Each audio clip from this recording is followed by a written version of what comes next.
Hello guys, today we gonna learn about Europe, continue from last week. Okay, so I think you watched the your friend's video clip already and you answered the question and got your points for attendance already.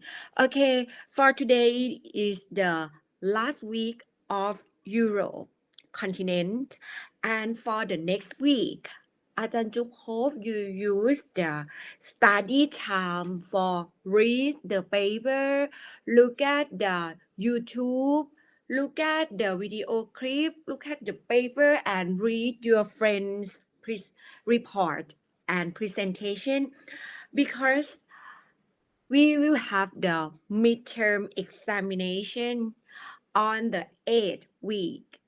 That's why I hope you use the learn time in second week for read the paper and you can ask the question.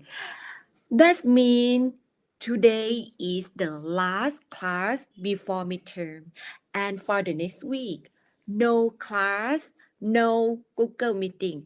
But Ajahn assign everyone please read the paper, the content, the knowledge about this subject and prepare yourself for the midterm. Okay. And the next one, we will lecture about the Europe continent continues นะคะ Okay. Okay, guys. So, Ajahn will talk about the cultural diversity leads to higher moral. When diversity is managed well and employees are subject to cross-cultural or diversity and inclusion training, the result is that our people feel validated and considered important no matter the differences, giving employees the opportunity to work with people who bring different skills and views to the table helps them recognize that everyone is important for different reasons. Feeling valued improves the morale of each worker and promotes pers- uh, positive in the workplace. Cultural diversity gives you different perspectives. When people from different backgrounds and culture work together, they are exposed to varying viewpoints and ideas. This helps people become accustomed to hearing and sharing different perspectives and presenting their ideas, allowing culturally diverse employees to brainstorm brings a wide variety of solutions to the table. Solutions based on different experiences and schools of thought. With more ideas to choose from, you improve the chance of finding the best possible solution. Cultural diversity has worldwide influence in an increasingly globalized economy. Uh, Culturally diverse workforces can help companies expand their business.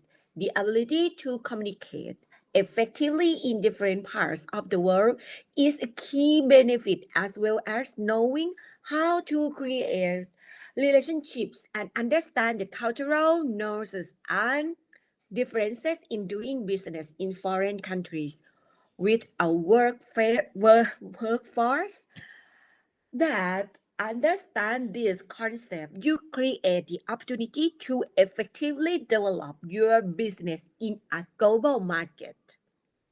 Okay, guys, cultural diversity increases your community relation. Many communities are becoming increasingly culturally diverse. It's important that companies recognize this and the communities that they serve. Company needs to be able to communicate effectively with customers and understand their needs.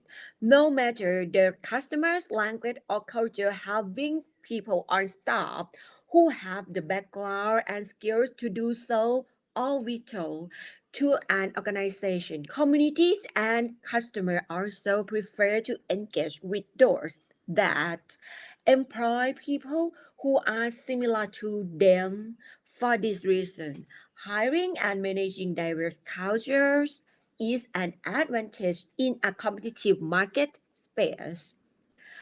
Okay, guys, so different and understanding.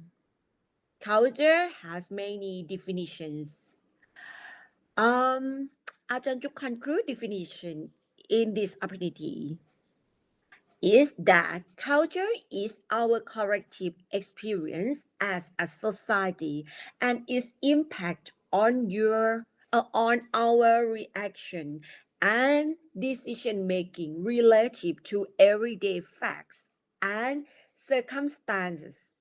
Why is cultural competence critical to your professional future and the viability of your company? Is omnipresent in every business interaction and strategy decision. Optimizing this process through training can increase productivity by 30%. For example, if the company's director of marketing embarks on a campaign demonstrating how speedy its service is, when the underlying cultural motivation of the international customer is almost completely focused on customer service. The value proposition consists of selling in the wintertime. There's plenty of it, and it's what never want to begin. The next one, conflict force.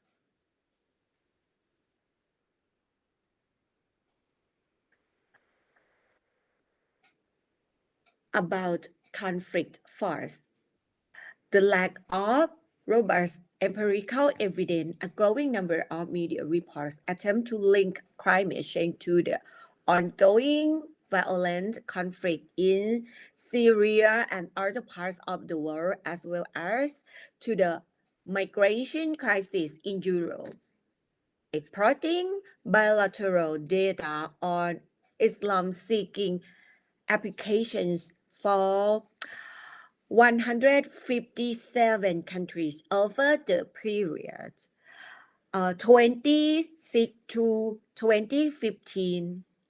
We assess the determinants of refugee flows using a gravity model which accounts for endogenous selection in order to examine the causal link between climate, conflict, and forced migration.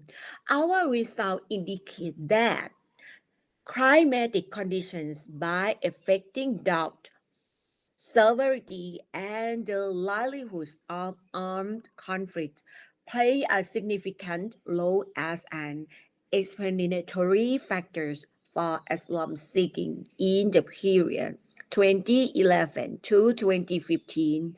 The effect of climate on conflict occurrence is particularly relevant for countries in Western Asia in the period 2010 to 2012, during when many countries were undergoing political transformation. These findings suggest that the impact of climate on conflicts and asylum seeking flows is limited to specific time period and context. And the next one, talk about children in conflict. In December 2016, UNICEF reported that an estimated 540 million children, a quarter of the world's children, live in countries affected by conflict or disaster. Nearly 50 million have been forcibly displaced from their homes, increasing their vulnerability to exploitation and violence. Children are the most vulnerable victims of conflicts due to many factors, besides being among the many civilians casualties during an armed conflict. Children may be abandoned or separated from their families and become heads of households, which leave them vulnerable to forced labor, sexual exploitation, or requirement in armed forces. In environments where basic services are disrupted and livelihood destroyed, children are often malnourished and at risk of death by preventable or curable diseases. The hardships of life in armed conflicts often force children to leave school.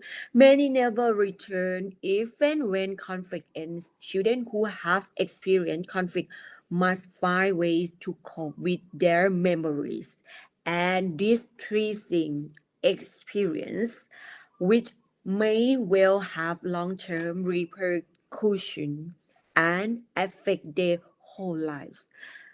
It same your life, it same your friend's life. You can think about it and you can image and you can think about your life, your friend life that have this problem. It's the same principle. Okay, guys. Okay, so we will meet the next clip.